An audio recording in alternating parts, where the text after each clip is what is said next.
भाई बरगड़ जाइला घुचुला आउ पिकअप टे ढुसी देला बेले तार डेड हो जाइए आउ से घर चलाउला आ सबू काम से करूला आमे भी तार आशारे चलुतनु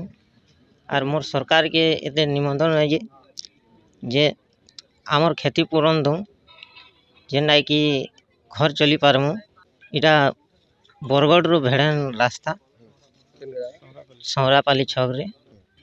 एटा रास्ता बंद करियो। हाँ मो ना अश्विनी मत ए खबर मिलला पिला माने फोन कले जे आमर सौराटियार पिलाटा गोटे पिकअप टे पिटी करी पलई जाइए ताके आमर मोटो मोटो बोले डाकसन आउ तार रियल नाटा बेणुधर बाग बोले से बहुत कम एज रो पिलाटे थिला बहुत गरीब थिला से मिक्सचर मेसीन गोटे मिस्त्री टाकर चलै चुला करी लेबर काम करी तार परिवार पोषण करूला बहुत गरीबान से माने नितांत गरीबान बेले जदि नाई कमाले बेला तांकर घर चूल्हा नाई जलू नहीं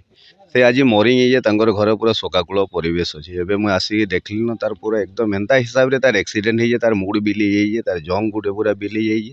बहुत पूरा एकदम दर्दनाक मौत है बेपारुआ गाड़ी चलना इनु पिकअप माने बहुत स्पीड हाईवा माने बहुत स्पीड डेली इनु एक्सीडेंट हेते जाऊ प्रशासन चुप अच्छे फांडीटे करी आगे केवे चेकिंग नहीं कि पुलिस नहीं कि किहे नहीं बहुत कष्ट आम एवं भी आगु भी एक्सीडेंट होता आम खणथा पाखे चेकटा रास्ता रोक करदेलु से टाइम फांडीटे हवा बोलते एवं आमर दाबी अच्छे से परिवार केन्थे भल होकर चलबे अंततः तार परिवार गोटे जन की चाकरी दिया हो आर कन्फेन्सेसन राशि हिसाब से मिनिमम अंततः 20 ରୁ 30 लाख टंका भितर तार परिवार के देले से परिवारटा कम से कम अंततः किछिटा क्षतिपूरण पाई पारबे।